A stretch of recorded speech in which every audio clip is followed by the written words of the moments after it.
Are you really listening to this podcast all by yourself? What? Share it with the homies. Hit that subscribe button. Watch the Climate Podcast with all the bros. Smash the button. Let's get right into the episode. Wow, that was an insane clap. Yo, Fire clap. yo. I just started an earthquake with that. Welcome everyone to another episode of the Climate Podcast. Today, we have on our esteemed guest, Abdullah Khalid, my cousin, my CPSA home slice from day one. Hey, cousin! Cousin! Yes, عمي. Khalid. What's up, bro? How you doing?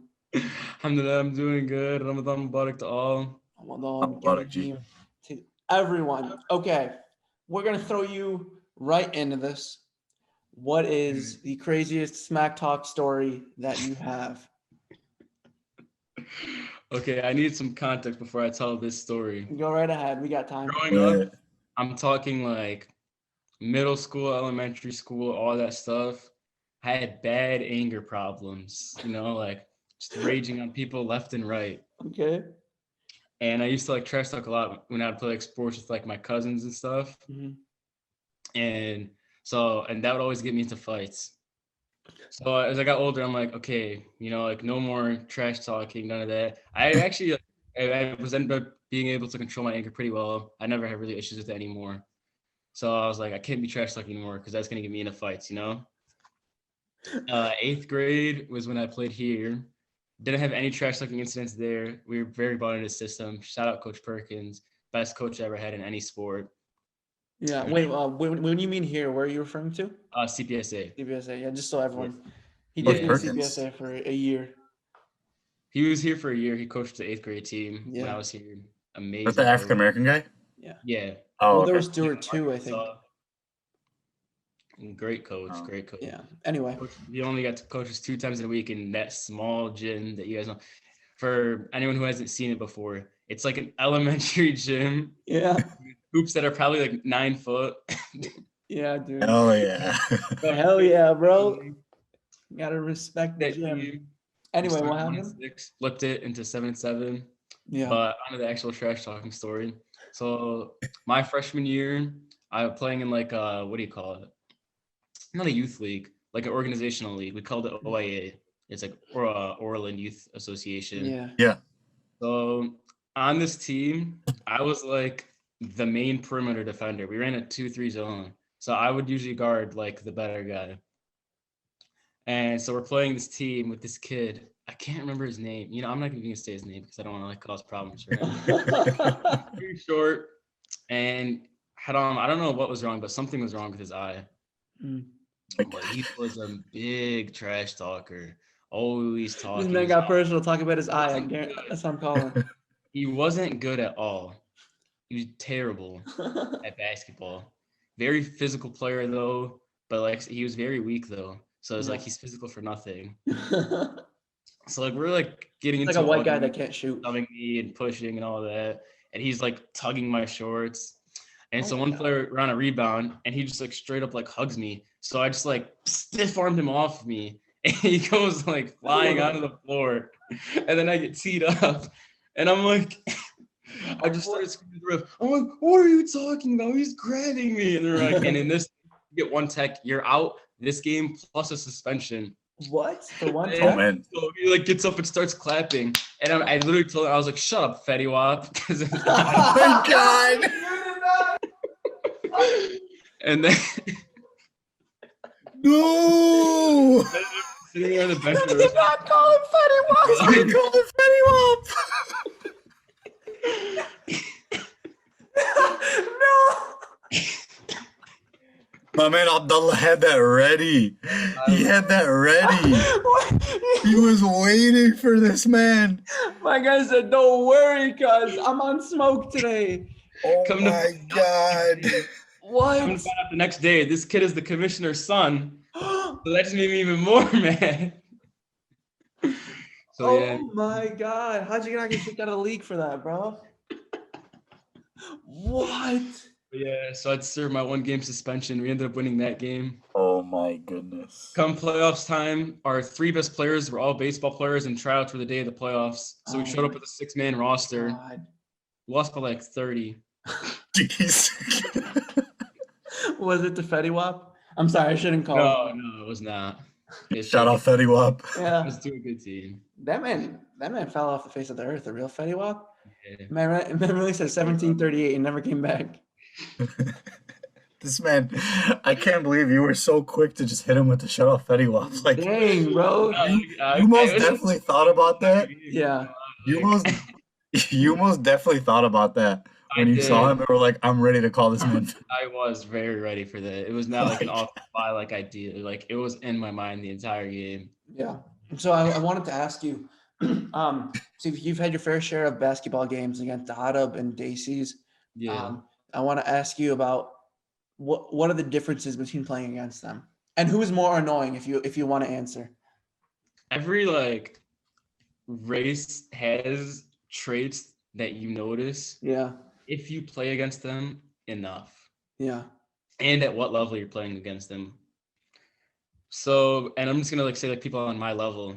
Yeah. With the Dacey kids, the main thing that I've noticed at least is that when they're playing defense, it's not to actually get a stop, it's to embarrass you. So they're gonna be bumping you and they're just going for straight rips.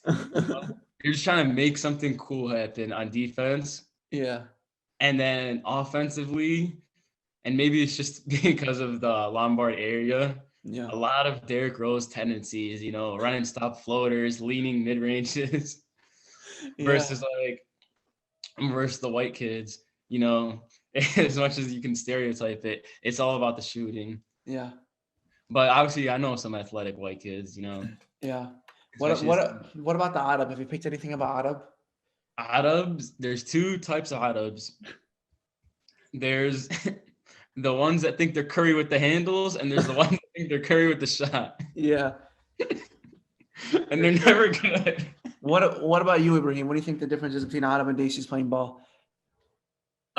Dacey's are not as physical. They're a lot more shooting, a lot more just the physicality. With Adab, Adab always, you can always count on Adab to start something, to smack talk, to start a fight, to get physical, to hack you and be like, that's not a foul, like to straight up whack you across the face, knock your contact out, and be like, you flopped. If you play a game with some Adabs, they'll come across about 40 ahis per game. Exactly. 40 wahed dinis. Bro.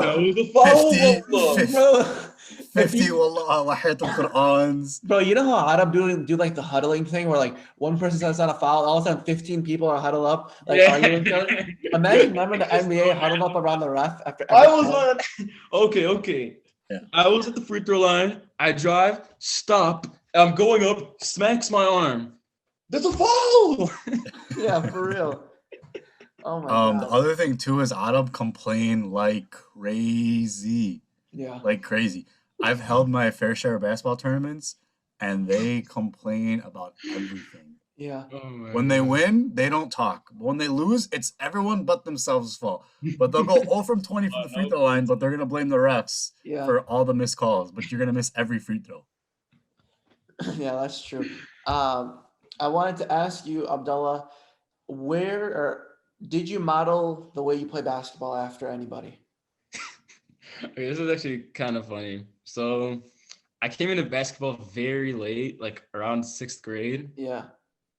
And when I first started watching, and he's still one of my favorite players to this day, I see Westbrook. And I'm like, man, when I play, that's what I want to be like. I want to play like that. So very quickly I realized I can't. I cannot do that. I can't get up to the rim. I can't just finish over anybody. Yeah. I can't run past anybody. So then it very shifted more towards I want to be like a more Draymond Green type of player where, I'm doing everything, basically but scoring. Yeah. In certain circles, because I'm 5'9", so in certain circles, in certain circles, I'm very short.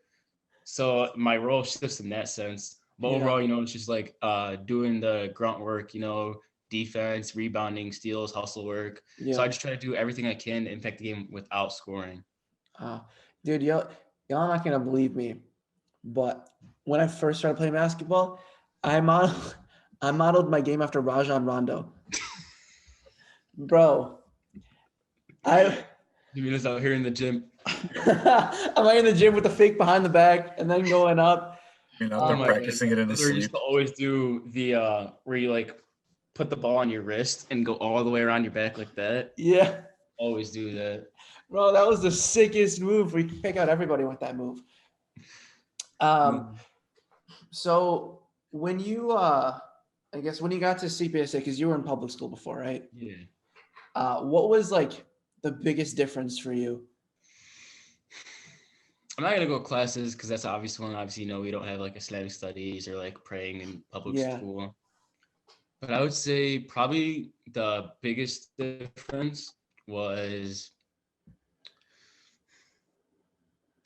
I would say their like relationships with the students, especially. I don't remember. They said we had a very big class, but there was 18 kids in my class versus like in like a public school, hundreds. You have like 30 different kids, and then you have in that for like each class.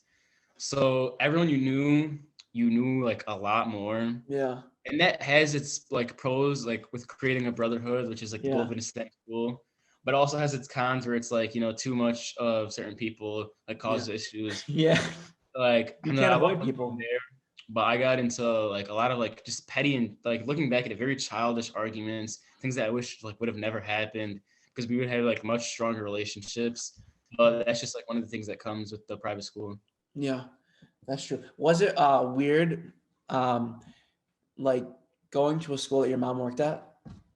I thought it was gonna be, but like maybe I'm biased, but yeah, I think my mom's a very like cool teacher. Yeah. She like mess with the kids a lot. Yeah. And then also like I've been around her. Her name is Miss Judah. Miss Nadia Judah.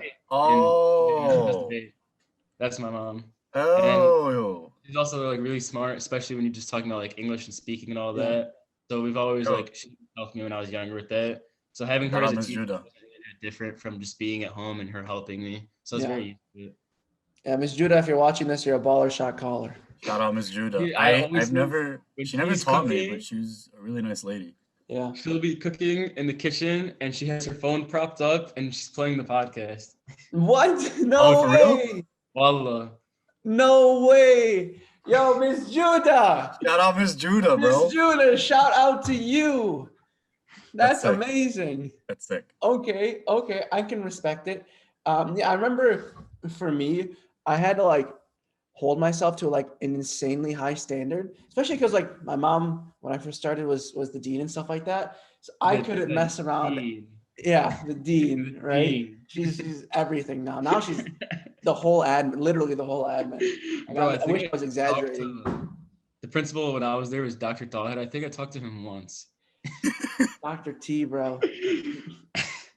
Listen, by far the best principal ever. Jamil, you already know who I'm going to say. Yeah. Go ahead, Jamil. Who is he? Dr. Riaz. Rizosaurus, my day one guy, bro. I remember he used to pull people into his office, and then the way he used to fix every problem was by holding their hand and reading Quran. It was like a low-budget exorcism. No, man. He would grab your hand and look you deep in the eyes and go, well, awesome. And then stop. And then just drop the one-liner, like one verse. Yeah. Oh, my God. Anyway, back to basketball. Back to basketball. So as of like recently, right? The Suns they've been on a tear this whole year, to be quite honest. But Chris Paul has finally found himself into the top 5 MVP voting. And I'm actually confused because Steph Curry fell out of the top 5. He's in like six or 7. And then Damian Lillard fell out of the top 10. I think Steph Curry should still be top 5. But here's the top 5, right? Number 1, Nikola Jokic. Number 2, Embiid. Number 3, Giannis. Number 4, Chris Paul. And number 5, Luka. What do you think of the standings? And would you change anything? First off, and just to like get this out quickly, I've had Curry top 5 all year. Like there was like the stretch of me where everyone's like, "Oh, Curry has to be top 5," and I was like, "He should have been there the whole time." I still have him there too. Chris Paul at 4, I like it, especially just because they just grabbed the 1 seed last night versus Dez. Yeah. But the MVP is kind of like, it's more based off like momentum of the season. So Embiid, when he had the 50 versus the Bulls, it was like that's his MVP moment. But you know what though? That doesn't count because you cannot have an 8th grade 6'3" center on your team and be like, "Oh, Embiid scored 50." Like, yeah, he scored 50. He had somebody like me guarding him out there. Like what? And obviously, you might a little. Yeah. Of that physicality. Yeah, bro. We gotta put him up against some like YMCA auto or something like that. So then it became just all like the Instagram posts are Embiid for MVP, Embiid for MVP. Embiid goes down. LeBron has like a 30-point triple-double. So now everything you see on Instagram is LeBron for MVP, LeBron for MVP. So I feel like the MVP a lot of times is just based off what Instagram is pushing. Yeah. So it's kind of annoying in that sense because I feel like their rankings are never really consistent. Yeah. Jokic just kind of had that one spot for a while, and I don't mind it, but it kind of feels like fake in a way just because of all the injuries and the fact that the Nuggets haven't really been a good team, at least to what I expect from them in the regular season. But he still deserves it. He's putting up amazing numbers. He's not the reason they're losing. Yeah. This is a conversation that has been changing a lot over the years, the MVP conversation. Before, it was literally who is the most valuable person on that team, meaning you take that person away from the team, they're not going to do what they're doing. So you take a LeBron away from the Cavs are not even going to make the playoffs, let's be real, with majority of the teams that he was on. When Derrick Rose won it, it was based on seeding and based on records and things like that. And now I think it's become not a popularity contest, but based on stats. The fact that Steph Curry is in the conversation, not saying he doesn't deserve it, not saying he does, but I'm saying the fact that he's in that conversation when his team's not really putting up winning record, that doesn't have a winning record, says something. So the MVP conversation or debate has always changed throughout the years. Yeah. I want to say 2 things about that. First, I just always want to toss out there because a lot of people have this idea, and I didn't watch basketball back then, but I do my research. Yeah. But a lot of people have this idea that Derrick Rose won the MVP because the media hated LeBron that year for going to Miami. Go look at the games played for the players in the Bulls, and you see Joakim Noah 30 games, Boozer 30 games.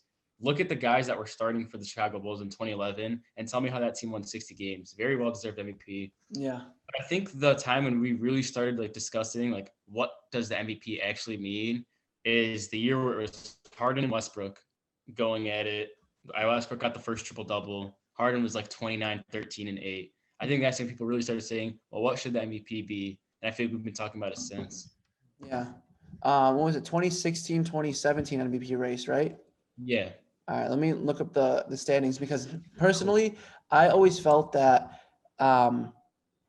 Russell Westbrook always deserved it over James Harden. Like for me, it was never a debate. I don't know what did you guys think about like who deserved it those years? So players you can probably I think we can all agree. Yeah. Yeah. So the top 5 MVP voting was number 1 Russell Westbrook, number 2 James Harden, number 3 Kawhi, number 4 LeBron, and number 5 Isaiah Thomas. Oh my God! Was that the year they got the 1 seed?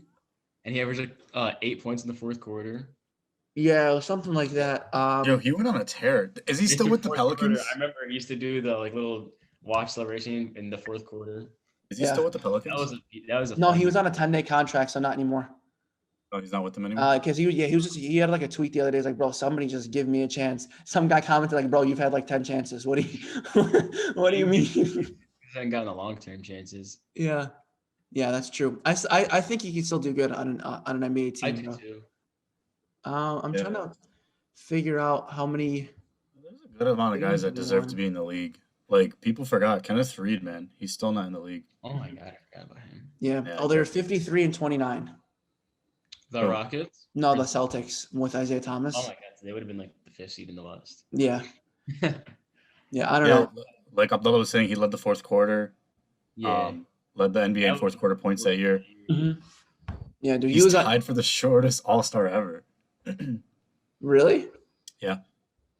Dang, that's insane, bro. I mean, he tore like what solidified his career was a 60-point game against the Bulls. You know what? Let's talk about this series. Would we have? Why is everyone having their career nights versus the Bulls? Right, bro. Two things you can count on the Bulls: that everyone that's going to play them is going to have a career season, and anyone that leaves is going to have a career season the next after. Do you think we would have swept that series? Because me and him, we were at a Tolba. Remember that? Rondo? Oh yeah, we're at a Oros or Tolba or something. We were at a Tolba. I don't think it's a sweep, but I think the Bulls get it in 6. Wait, was that the same game that Rondo got injured and then never came back? Yeah, they went up 2-0 and then Rondo got hurt and they lost the next 4. Yeah. Dang, I remember that. Yeah. We rushed home to go watch it.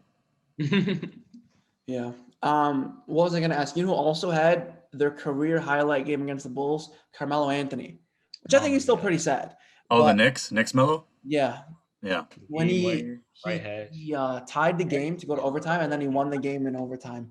Get the Bulls foul. No. Bang! Anthony for 3. Yeah. What do you guys think about fouling up 3 when you don't have any fouls to give? Do you guys like that? Say that again? When you're up 3 and the other team's in the bonus and you intentionally foul, do you guys like that? Yeah.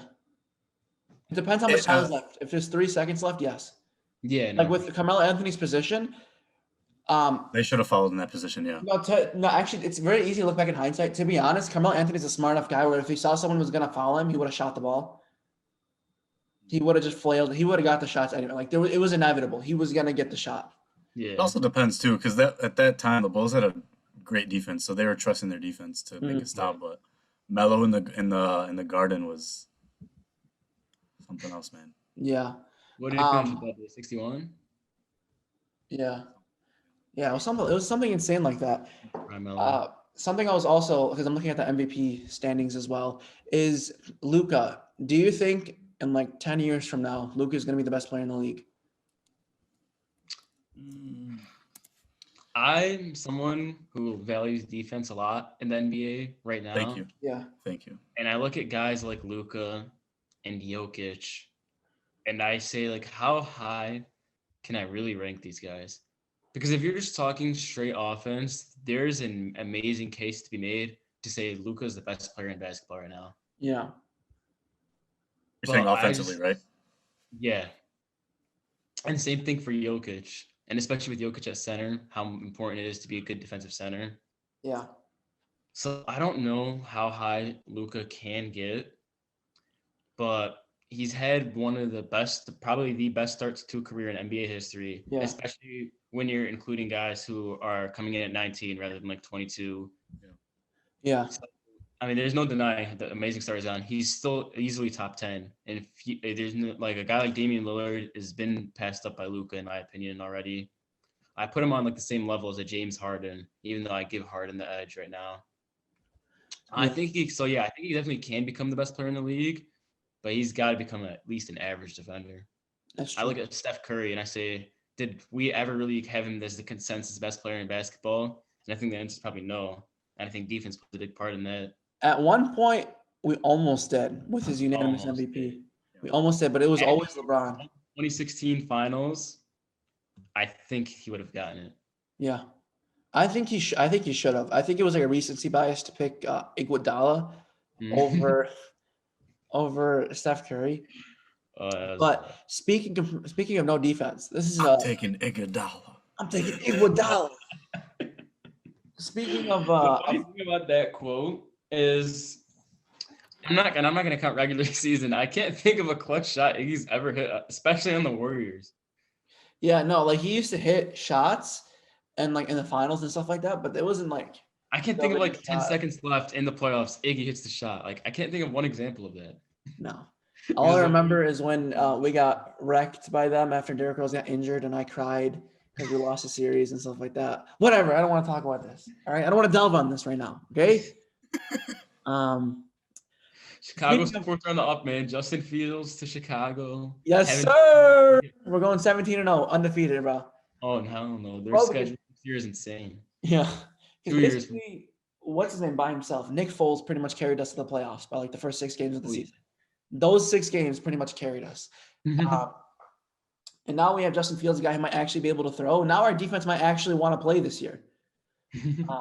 But yeah, that's besides the point. Another person I wanted to talk about with no defense was Trae Young.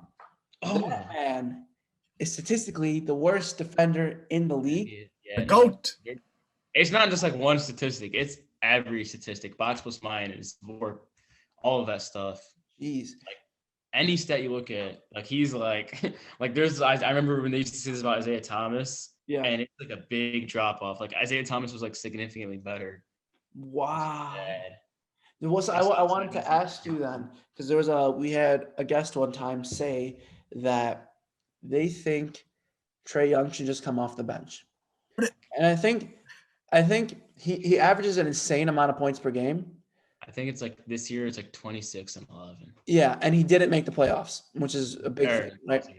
So not the All-Star team, yeah. All-Star game, yeah. He didn't make the All-Star game, and he's getting scored on by just about everyone in a starting lineup. Meaning he'd probably have a better chance against bench players and have a better plus minus against bench players. But I don't know if they can. What do you think? That's not a good idea. Yeah. Even though he's not necessarily a facilitator, but he's still a great passer. Yeah. He's easily your best scoring option. And yeah, he's obviously got those flaws in his game, and the defense will probably never get better. But at least offensively, he's a young player. He's 21. That's what the job of the organization is: build upon those flaws, make him a better player so that he can be like the superstar player. He's far from a superstar right now, and there's people that believe that. And no, he's not that type of player. He's not that caliber of player. He's got very clear flaws on both sides of the ball, but you have to develop him into that type of player. Him coming off the bench is just it's not worth it. Bro, I can't even believe that at one point in time he was being compared as even a hair on the armpit of Luka Doncic. Okay, I never understood to Luka's numbers, but he's not Luka player. Yeah, he was never Luka's player. Never. And because of that, I talk about this guy I follow on Instagram. His name's Per Sources. I think you know him. Oh, I hate that guy. Really? Why? I have a cousin that used to always send me his videos. So like annoying. Bro, I used to love his video because this dude, this guy. He has a great basketball mind, though. I'll give Jimmy that. I've watched a couple of his things. To say outlandish things. What's up? He has a great basketball mind. Yeah, he understands the game very well, but he uses it to say outlandish things. Yeah, he'll get a couple things right, but he'll get a lot of things wrong and be like, I never miss. He made an interesting point. And lately, Bogdan Bogdanović for the Hawks has been clutch for the Hawks. And he said that he thinks Bogdan Bogdanović is their most valuable player. What do you think? No. Because I think Trae Young by himself is not a good enough player to carry them to playoffs. Because listen, last year, bro, obviously they're 14th. Bogdan comes and they're 5th? Yeah. No, they're 5th seed right now. No, obviously he's not making the playoffs by himself. But neither is Bogdan. Yeah. The big difference recently, in my opinion, over this last what has it been, 15 games for them, where they're 10-5, has been, I think Trae Young is, like we were just mentioning earlier, actually getting more into that facilitator role, where he's not just throwing passes to guys who are open. He's actually looking for guys and setting them up. And I think that's the big difference on this win streak. And then also Clint Capella all year, just a massive leap. This is not the guy who was on the Rockets. Mm-hmm. He looks insane this year. He's actually been a very valuable player. He's shooting 70% as always, amazing rebounder, and he's been their best defender on a team that does not play defense, but they can't get to the rim on that team. Solid big. I remember watching him on the Rockets and saying, this guy he has to be great one day. There's no way a guy that big and a guy that strong can't be good. Almost like Kofi. Kofi, I don't know if you watch Illinois basketball. Kofi Coburn. This man is huge. He's 7 foot, maybe even 7'1". He's didn't you meet him the other day? What's up? Yeah, I met him the other day. Yeah, he's the second best player on our team. I don't know if he's going to declare for the draft this year. He's going to get drafted regardless. But he's 7 foot of pure muscle, but he has no post game. like he needs like he's improved his footwork, but it has so much work to do. And I'm like, if you want to get that to an NBA level, there's a lot you need to work on. So it's just like that's almost how Clint Capella started, but now he's improved a lot. He's been sitting around like Dwight. What's up? When he used to back up Dwight, yeah, he would just get a block per game in like 10 minutes, throw on some nice dunks. Yeah, dude, he averaged how many? 7.5 minutes per game, but he averaged about one block per game. No, that's amazing. Yeah. A lot of it too, man, is like if you're playing with the Rockets, you really don't need to develop a post game because James Harden's gonna average 30 to 40 points a game. Mm-hmm. He's just gonna throw you lobs and you're just gonna rebound and do your role. So he never really had a reason to develop a post game, even though he should. Obviously, we can all agree. Yeah. And now is like the best opportunity because they need someone to help Trey out.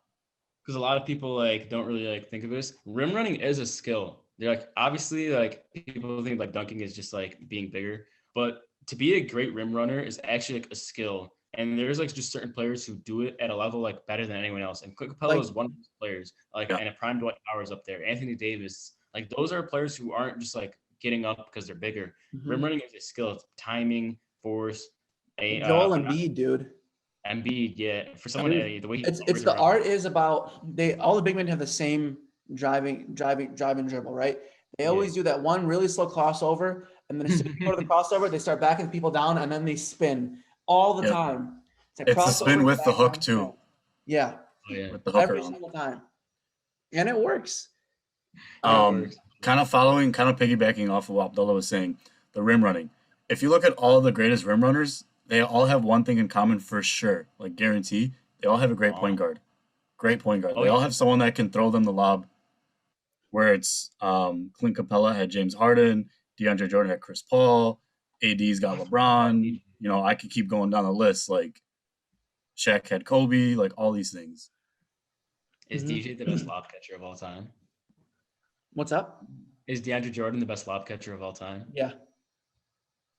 Huh. Yes. I still think. I never really thought about that. That's a good little debate to have. I still think he has the best in-game dunk in NBA history. Where he killed Brandon Knight? Dude, he destroyed him. Like, no, it has to be. Sent an earthquake to LA. It has to be that one. Oh, come on. You guys are sleeping on someone. Blake Griffin? No, man. I had to look this up to remind myself. Sean Kemp. What's up? Sean Kemp. Oh, Sean Kemp. I mean, yeah. I got into a very heated debate about like 5-6 years ago when Blake was still on the Clippers about like why Sean Kemp was better than Blake Griffin. He was. I used to hate Blake Griffin. At the time you had that conversation, he most definitely was, and I think he still is. I mean, what has Blake Griffin ever done? The thing is, Blake Griffin has had 2 different careers, and his skill sets have been so like different. And if he could have combined them, he would have been a superstar. Like back in LA, he was like capable of dribbling, and he was just very athletic, but he didn't really have like any like ability to score on his own. Versus when he got to Detroit, he was like a great passer, scored shooting and off the dribble everything. Slowed his game down. Those 2, he could have been like a real superstar, but he never got to that level. Do you think he faked it? The injury? I do think he lost a couple steps, but I think there was lacking effort for sure because of how much he hated the situation. But look, listen, do you blame him? You're in Detroit. No. It's a sad city. You're playing in the Little Caesars Arena. Bro, get out of there. Little Caesars! There's no clip that defines his Piston career better than the post-game interview where Reggie Jackson comes in just clowning, and he's talking about how this win wasn't even a good win. They're terrible closing out games. You know, they have to improve. And Reggie Jackson just comes in trying to like make a LeBron face. That was the perfect like summary of his career on the Pistons. Yeah, honestly. It's honestly how it is. What was he gonna say? Oh, I'm switching gears now. This is a good question I wanted to ask. Do the Bucks have what it takes to make a finals run? Oh my God, I'm so happy you asked this. I've been wanting to get this off my chest for so long. It's something I've believed for about 2 years now. Well, now's your chance, bro. Yeah, no. This is what podcasts are all about, baby. Yeah. People. Yes, So, sir. I love this energy. A lot of people, and to a degree it's true, have like bought into this idea of positionless basketball. And while obviously it is true, it's not just like 100% set in stone. Positions still do exist, but not in like the traditional way. And with Giannis, I think he's very much a power forward right now. And I want him to make the switch to center. I don't want him bringing the ball up the court. I don't want him dribbling around at the elbow. Give him the ball on the post. Let him rim run. Make him a true center. Because with him as a ball handler, I don't think you're ever going to win a ring. So let me ask you this then. All right. There was an analysis on why Giannis fails in the playoffs, because obviously people step up the defensive intensity in the playoffs. The reason Giannis succeeds so much in the regular season, especially when he has the ball bringing it up the court, is because he uses the whole court to gain a head of steam. Mm-hmm. Meaning, if he doesn't bring up the ball, he has no head of steam. And if he has no head of steam, there's only so much he can do. Yeah. The idea that he can't work in a half-court offense. Yeah. So how do you think he's going to be able to fare in a half-court offense, especially when he's not bringing up the ball? I think that idea is always overblown a little bit. Like people try to say it with Westbrook and Ben Simmons too, which just isn't true, even though those are probably two of the three best full court players in the game. We're talking about just running break. But with Giannis, I think he needs to develop like a great bag in the post. Like he has a little bit of a post fade. Maybe like get that up to a bit better. Have more of like a hook. Be more powerful in the post, you know. I don't like the idea of Giannis just dribbling his way into the paint. I feel like they're never going to win like that. And he's also not a good enough passer to the sense when they bring in that wall, he's not making those passes. You can't build a wall against LeBron because LeBron's arguably the best passer of all time. Mm-hmm. But with Giannis, he's not at that level. He's not a bad passer, but he's not at that level where he's throwing these rainbow passes because they're putting up the wall. Like, with Giannis, he plays like LeBron but he doesn't have a shot. Right. Yeah. He thinks he can just do that one crossover, put his shoulder down and score every time. And it works a lot, but a lot of times it doesn't because he has nothing else to fall back on. Yeah. He has been working on a jumper though. Let's give him that. He has been improving. His jumper has improved a lot. Can you blame him, bro? He put on what, like 50 pounds of muscle? Like how is he supposed to shoot? So once he gets that consistent, he doesn't even need a three ball. Like he's got enough 3-point shooters around him. Just that mid range, or like you even said, the post fade or a baby hook, some go-to post move. Yeah. Some signature move. I think the only way. Yeah, go ahead. Go ahead. No, go ahead. I think the only way the Bucks are gonna like do good in the playoffs is if Giannis figures out a way to play half-court offense. If he can't, they're not gonna win. Yeah. I really like the idea of Giannis switching to an actual center. That honestly, that will make a lot more sense, and it'll probably be easier than him developing a jumper or reinventing his game. Because like the squad that they have now, he can easily operate in the post, wait for the double, kick it out to a Drew Holiday. To a Chris Middleton. Yeah. The pass out of a double team out of the post is so much easier than I'm driving full steam. They seal it off with a wall. Now I have to make a cross court pass. Yeah, where he ends up nailing James Harden in the face. Bro, they need Bogdan Bogdanović so bad. Drew Holiday was still solid though. Yeah, they do, but like they could have had them both, right? Or was it just one? Oh yeah, you're right. They were gonna have both of them. No, they fudged on that. They should have kept Brogdon for sure. Yeah. Whatever. I mean, and their only starting center is what? Brook Lopez? I don't see. Brook Lopez. But, you also need to remember, Brook Lopez is the Nets all-time leading scorer currently. That's obviously going to change in the next couple of years with Kyrie, James, and Kevin Durant. But currently, he's the all-time leading scorer in Nets history, and he's an all-star, too. Well, yeah, when you play like 100 years on the same team. This man. Like, come on. Like, he had one good year. Oh, he's a solid big. I mean, he still is, and he could shoot the three ball now. Yeah. It's so funny how Brook Lopez's game, if someone started watching basketball in 2019 and you tried to tell them Brook Lopez used to have no jump shot and would just score all his points in the paint out of the post, like his little baby hook and his post fade. He used to shoot like 1 3 a year or something like that. Yeah, no, literally. Now it's like all he's like, hey, if he can do it, Giannis can do it. Now he's a corner sitter. Yeah. Exactly. He even shoots some, not as much anymore, but especially his first year in Milwaukee. He used to shoot some pull-up fast break threes, and he would hit them. That's true. Was it him or his brother did the tea celebration? When he hit a three, he'd like pour himself tea and act like he was drinking tea. You guys know what I'm talking about? Oh, I don't know. No, I have no idea what you're talking about. Anywho, next person I want to bring light on is Kevin Porter Jr. Kevin Porter Jr. played 50 games for Cleveland Cavaliers last year, but he was in the G League for like the beginning of this year, was he? Yeah. Why, for a rookie averaging 10 points a game, why did they take him out? He is so good. And I want to be very clear. I've been very huge on Kevin Porter ever since he got into the league. And I think that part of that was to humble him because there's been like big character questions with him. But he should have been one of the building blocks in Cleveland, at least as like the sixth man.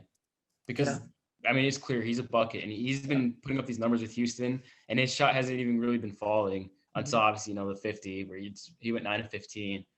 But his shot really hasn't been falling. He's still been scoring. And he's even developed as a really good passer now. And not just like these fake assists where, the help is there. Like he's actually finding guys facilitating the offense. I think that's a big I've mentioned that a lot, the difference between that just like facilitating. I need to figure out what are in these Houston strip clubs, bro. Bro, I was about to bring this up. My man guy got fined $50K up with these Houston strip clubs that every time somebody goes, they become the next star. Brother. There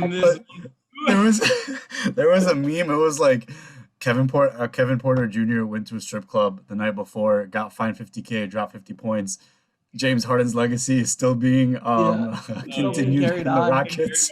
Yeah. But he really is very similar to James Harden in every aspect. Yeah.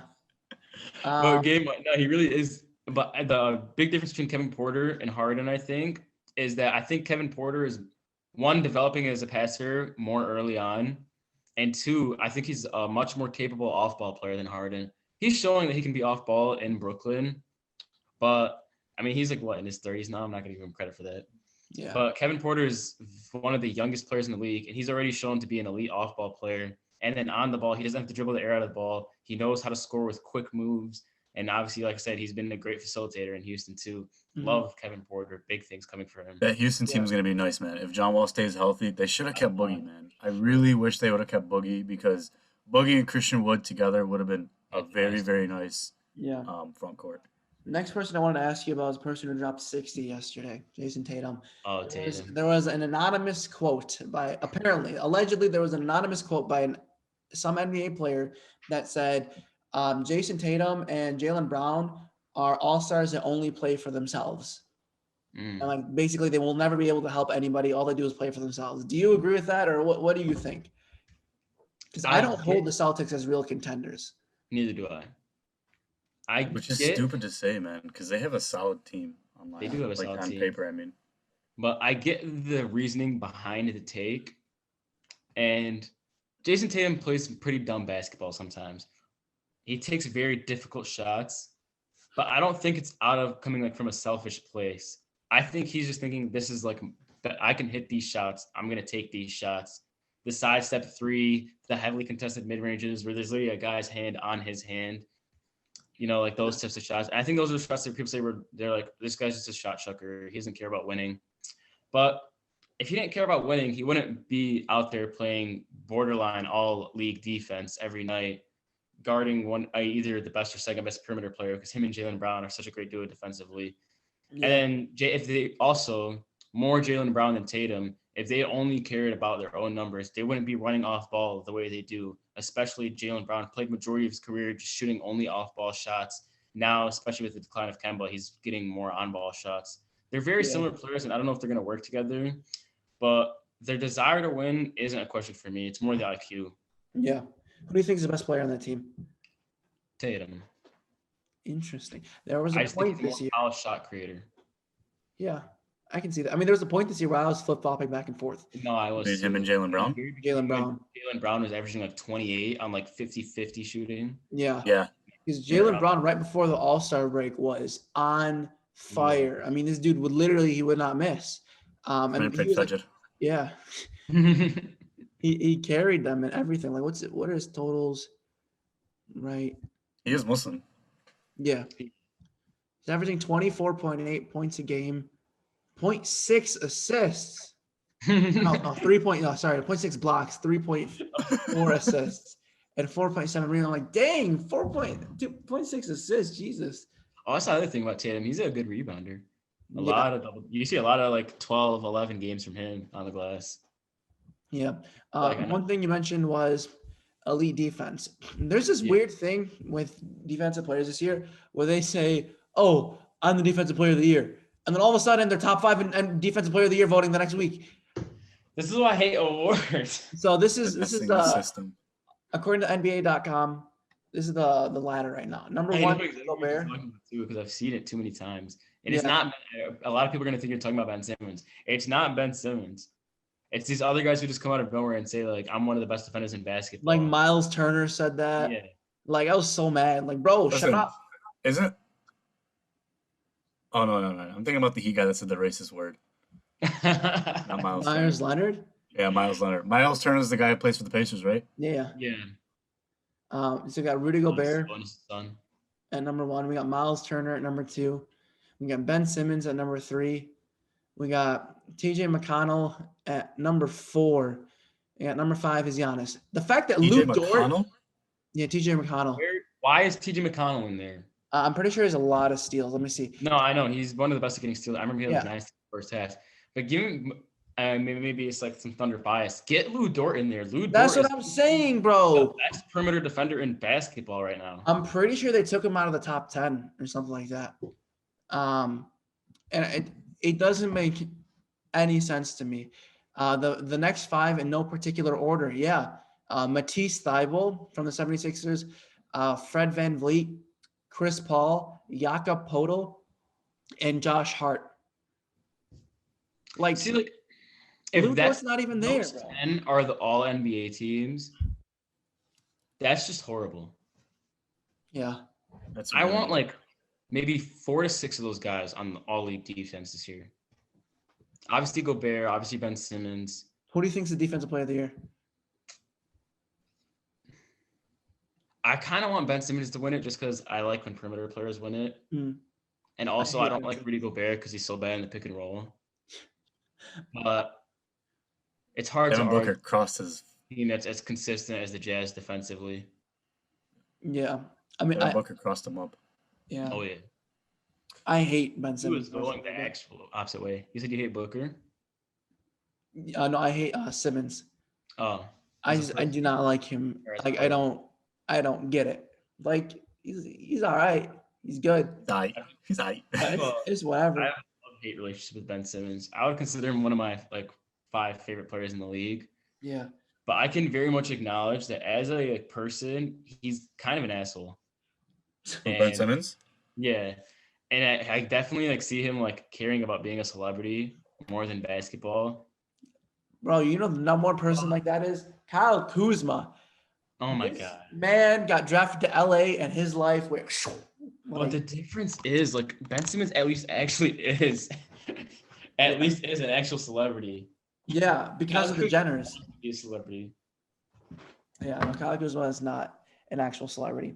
Anyway, now that we're getting Imagine picking Kyle Kuzma over Brandon Ingram. Bro. Imagine. and over Julius Randle. Yeah. They had a fan vote between all of them, who they liked the most, and Julius Randle had the lowest percentage vote. And he was the first one, yeah. Yeah. To be honest though, he's what? He's 30 now, isn't he? Or he's been here for a while. Oh, I have a friend who's a diehard Knicks fan. Well, Julius Randle age? 26.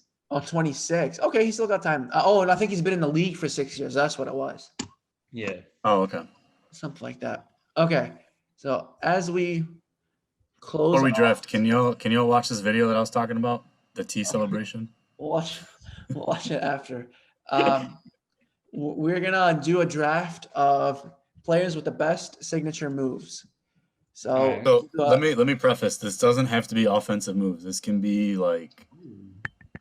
this can be dribble move. This can be anything. Something this player is known to do on the basketball court. Yeah. So we're gonna do a snake draft. So it's Abdullah, me, Ibrahim, and then Ibrahim, me, Abdullah, and then Abdullah, you get 2 back at the top. All right. All right, you got first pick. Our first pick. I'm gonna take Kevin Durant's momentum mid-range. No, I was gonna take The that. momentum dribble and then the mid-range. I'm gonna take Okay. that. I was gonna take that, bro. Okay. Oh my god. Go ahead, Jimmy. So you had KD, momentum, mid-range. Me, I'm gonna take the Kobe fadeaway. All right. Okay, just take the MJ fadeaway because Kobe copied that off of MJ. But like Kobe was so good at like fully contested shots. Because I'm convinced that like mid-range defense was better in the 2000s, but paint defense was better in the 90s. Yeah.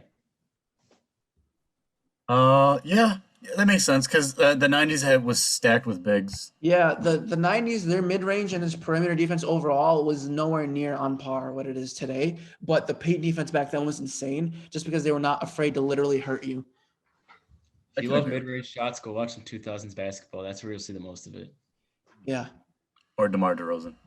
Yeah, or DeMar DeRozan. Even now, he doesn't even shoot him as much anymore now with the Spurs. Yeah. All right, everyone, Right. taken. You get 2. I get 2. Yeah. Woo-wee. I get the sky hook. I You knew already know where you're gonna be like, I'm taking the Kareem sky hook. Listen, this man's all-time leading scorer for a reason off that move. Bro, okay? you're obsessed with him and Hakeem for some reason, bro. Hey, you know who I'm picking next then, boy.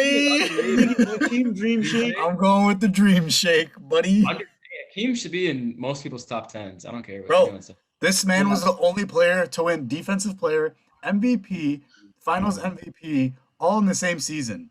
Mm-hmm. So I put back up. Over Shaq in almost every top 10 list I've ever made. Yeah, I'm taking Derrick Rose crossover. Oh, okay. I had crossover his floater is one of them. Yeah. Wait, which one are you going with? No, I was saying I had him in my notes. I had Rose's floater. I'm gonna go Westbrook Shammgod. Westbrook Shammy. Yo, he killed people with that. Yeah. And then I'm gonna go with a bit of a off-kilter one. I'm gonna take Kyle Lowry's ability to take charges. Hey, you laugh, but you watch Raptors. My guy, you could have waited till the 5th round to draft that one. You're gonna wait until like your bench player. Hey, you look at it. You look at the Raptors championship run. You look at the stats. Kyle Lowry leads the league in charges almost every year. This man said, if you really look at it, the Chargers will help them win the championship. I know he's gonna be an unpopular one, but I respect. He takes charges. He puts his body on the line. He's bruised after every game. Okay. I'm gonna take I want that on my team. Have Hakeem and Kareem fighting over who used to shoot. Oh my God. I'm gonna take Shaq's drop step in the paint. That's a fire one. All right. I'm gonna go with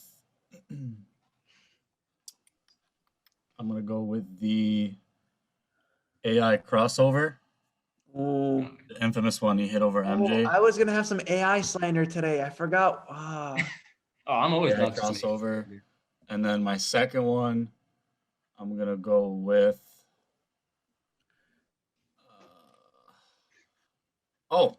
I should have picked this first.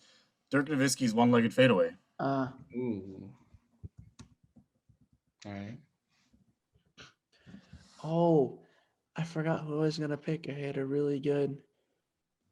Oh yeah, Stephen Curry transition right-hand dribble. Transition. Jerry West's right-handed dribble. Jerry West's right-handed dribble, unstoppable. Man would drop 60 dribbling with one hand. Goated. Yeah, Steph Curry transition pull up. No, the AI slander I was gonna pull up was that's because I saw it on Instagram. Kyrie Irving has accomplished more in his career than AI. Yeah, for sure. I would say that AI is definitely up there for the most overrated player of all time. Overrated player? He really did not do much. Ibrahim, no, listen to this. Before you do, he was drafted in 1996. Oh my goodness, you guys. Ibrahim, listen, shut up for a second. If he was drafted in 1996, he had 6 good years. After 2002, what did he do? Okay. What did he do? Listen, Okay, look. Listen to me. He made it to one NBA Finals and made. You're comparing Kyrie Irving, who's won a championship with LeBron I'm saying James. he accomplished more. I'm not saying he's better. I'm saying he accomplished. Okay, Kyrie has accomplished more for what reason? Oh, because he was on a better because team. He's so good, or because he has LeBron with him? Yeah, but LeBron wouldn't have won without him. Okay, but would Allen Iverson be able to play with LeBron? Probably not. No. Listen, if you can't play with LeBron, then you're just high. Let's be real. Like, LeBron is so easy to play with. We're not saying he's better than Allen Iverson. It's just like I think Allen Iverson accomplished more, yes, but he's accomplished more because he's had a better team. AI carried a extremely shitty 76ers team. People hype up Allen Iverson after a 6-year career, which was phenomenal. Why could he have not won a ring with Denver? That he was old, and then also there's a lot of egos. Old after 10 years, that's his prime. That's got to be your prime. Jimmy, you need to remember is he literally carried a crappy, shitty 76ers team to the finals. No. It was not a bad team. It was a bad offensive team. They were up there for the best. He peaked. Bro, think about this. You compare him to Derrick Rose, he barely edges out Derrick Rose. Yeah. Barely. Because Derrick Rose took his team to the last level of the Eastern Conference. Derrick Rose had a better team. You can't compare guys' careers. I know the 76ers team was garbage, bro. They made it to the finals. Like, this isn't like... No, like I said, they weren't like an offensive team, but they were an amazing defensive team. Yeah, and they weren't like pieces of garbage, bro. Yes, they were, bro. Look at that Eric Snow and old Dikembe Mutombo. 6th man of the year, Eric Snow. Yeah. Okay. But then Eric Snow was on the Cavs, and everyone's like, "Oh, this is a shitty team." They had Dikembe Mutombo and Eric Snow. Who's old? Hold on, they had. He was old, but still a great defender. He's no match against Shaq. Shaq Diesel was the most dominant player in the league at that time. 2000. Oh, Aaron McKee wasn't he? I think he was pretty decent, wasn't he? Aaron McKee was trash, my guy. And Dikembe Mutombo. Oh no, you're right. No, Aaron McKee was garbage. Sorry, I was. Tony Kukoc was Listen, Kyrie. Listen, I can agree. Kyrie has accomplished more, but you can't just say that without giving context. Obviously, you need context for everything. That's what sports is all about. Okay, comparing him to Derrick Rose, he barely edges him out just because he made it further in one more step in the Eastern Conference. Barely. Which is a big deal because he done it on his own without an actual other superstar next to him. Think about it. I'm saying if he barely in an objectively weaker conference, though. Bro, I'm pretty sure. I don't know this off the top of my head, but I'm pretty sure the 76ers didn't have another All-Star that year. I'm pretty sure. Let me see. The Bulls didn't. I don't think either. The Bulls definitely had All-Star. They had Luol Deng, they had Joakim Noah, and they had Carlos Boozer. Yeah, but Joakim Noah missed. No, I'm not talking about that season. I'm talking about in general. Like, they had All-Stars on that team. Then yeah, obviously he did. You're talking about and they also had the best coach. I think the 2000 to 2005 East is probably the worst conference in league. Dude, they were horrible. Listen to the All-Stars. Listen to these All-Stars in the East. The Nets, the Bucks, with the Bucks with Ray Allen. That Nets team was actually pretty good. That Nets team was good. They had Jay Kidd, Richard Jefferson, Vince Carter. He had to beat. That was the dominant teams of the East at that point. They were not a great conference until the Cavs became good and the Pistons came around. Bro, Ibrahim, listen to this Eastern Conference All-Star lineup, 2001. Allen Iverson, Vince Carter, Tracy McGrady. All right, pretty good so far, right? And then we had Antonio Davis. Who was actually a really good guy. He was really good. Anthony Mason, Dikembe Mutombo. Oh. Right off his All-Star year, by the way. But was he – okay. They pretty much had 2 All-Stars on their team, a 6th man of the year. Like – that team was still ass, though, my guy. It was not. It was not garbage. I don't know who told you that, bro. 2001 Sixers without Allen Iverson is better than the 2018 Cavs without LeBron. Bro, without that team, they're not even making the playoffs. Okay, that's how you take Kyrie off the Cavs, they're making the playoffs. You take Derrick Rose out of the Bulls, they're making the playoffs. You take Kyrie off the Cavs, they're getting swept by the Warriors. With LeBron? Oh yeah, I'm saying with making the playoffs. Okay, yeah, but that's how almost every one of the biggest reasons they won. Doesn't mean every team with one star sucks. Kyrie hit arguably the punch shot in NBA. Hold on. Were the 20 what do you call it? Were the 2018 or 17 Rockets trash? The what? The 2017 Rockets. The year Harden got second MVP to Westbrook. Were they a trash team? I honestly the year they had Chris Paul? That was where it was like Eric Gordon, Lou Williams, 6th man of the year. Oh, that team was good. That team was good. That's a good team, but you take Harden off that team, they're not getting into the playoffs. It's the same thing with the 76ers, bro. Except the 76ers had a comparable team to that team. You guys are putting so much disrespect on AI, man. No, listen, you have some weird obsession with AI. Oh, he changed the culture because of his He did! Bro, you ask anybody that talks basketball, this man changed the culture of the NBA. Yeah, it shouldn't affect how he compares up to other players. Yes, it does. No, because Allen Iverson wore different clothes. He's a better player. No. You ask Kyrie, you ask Steph, you ask Kyle Lowry, you ask Derrick Rose, you ask any of the point guards in the league. Ask them what point guard they looked up to. All of them are going to tell you AI. Guarantee. Well, yeah, listen, looking up to people is different. That's perfectly fine, but he gets way more credit than he should get. What credit does he deserve? I think what credit does he deserve? Affected where he ranks all time way too much.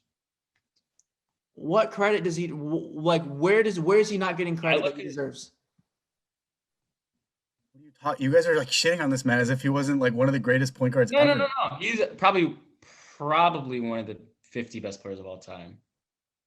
But I look at I agree with that. In the league right now, and a lot of them I'm taking over AI all the time. Wait, say that one more time. LeBron, Durant, Curry, Kawhi, Chris Paul, Westbrook, Kyrie probably. Chris Paul hasn't led a team to the finals yet, so you can't say that. AI has.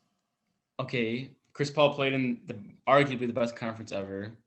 He also is arguably the best passer ever. He's a 1,000-time better defender than AI. He's got the great handles. He's a better off player. AI is way better at playing the passing lanes and stealing the ball. More athletic, a lot quicker. Chris Paul's better at playing the passing lanes. Chris Paul's a way better on-ball defender. Chris Paul's a way better defender. Not even close. If we're just looking passing lanes, then Westbrook should be first team all defense every year. Hey, what you have not said one thing to refute what we're saying. All you said is he had cornrows, therefore we're wrong. I didn't say he had cornrows. I'm just saying you guys are putting too much disrespect on AI, Allen Iverson, bro. What you're saying. Okay, anyway, let's finish this thing. Too much disrespect, man. Okay, so I just picked Steph Curry transition. Abdullah, you get 2 picks. All right. Give me Giannis's Euro. Giannis's Euro step. Oh. And then I'm choosing between Dame's logo 3 and the Harden step back.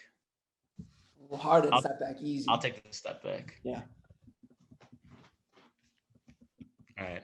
So yeah, my draft is done. And then me. Oh, I'm taking Rajando. I had a feeling you were gonna pick that up. Rajon Rondo fake pass. That was lethal. I should have stolen it from him. He brought it up at the very beginning. Rajando. Okay, you get 2 picks. Oh wait, I think I completely messed up this. I got 1, 2, 3, 4. Oh no, we're good. Yeah. I'm taking George Gervin's finger roll. Ooh, disgusting. Shut up. I'm thinking George Gervin's finger roll. Jamil, have you watched George Gervin's finger roll? Listen, no, you're fine. No, I get it. At least hey, give me George Gervin over AI all time. This man, Ibrahim, I get it. Insane move. George Gervin is the guy that came. You might as well have said Jerry West's right hand.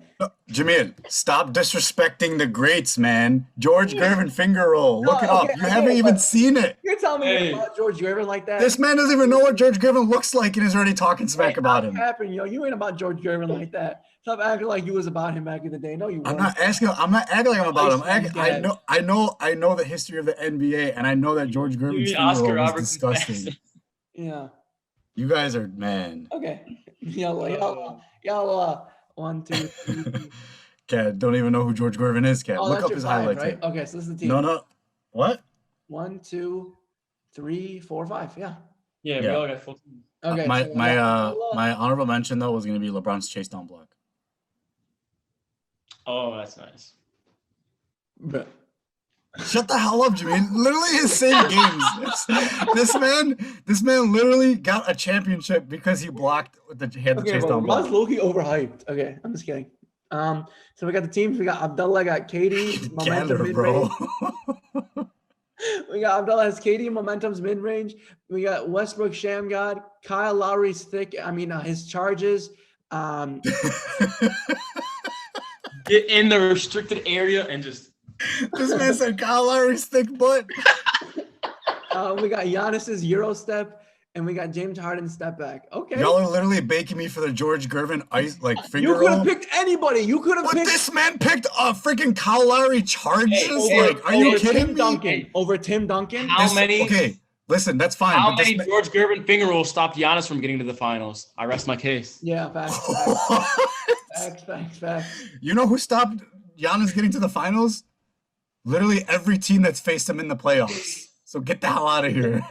Hey, we're not talking about how he's overhyped. He's perfectly hyped. Kyle Lowry charges. But you know what? See, look at the reason I took that was because I knew I was going to draft Giannis's Euro step. So I couldn't have someone on your team stopping Giannis's Euro step. Okay. So I drafted Kyle Lowry. Now our greatest weakness is our strength.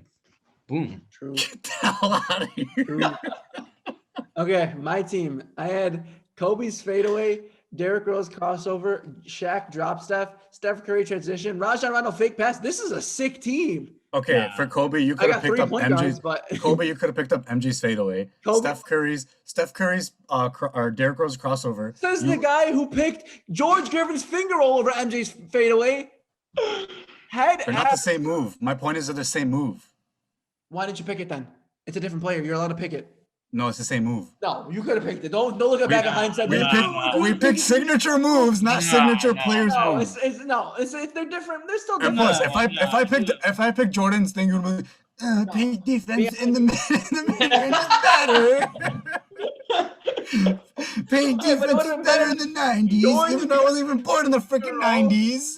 It would have been in the 90s, they were not contesting mid-range jump shot. Wasn't even contesting them back then. Okay. This man.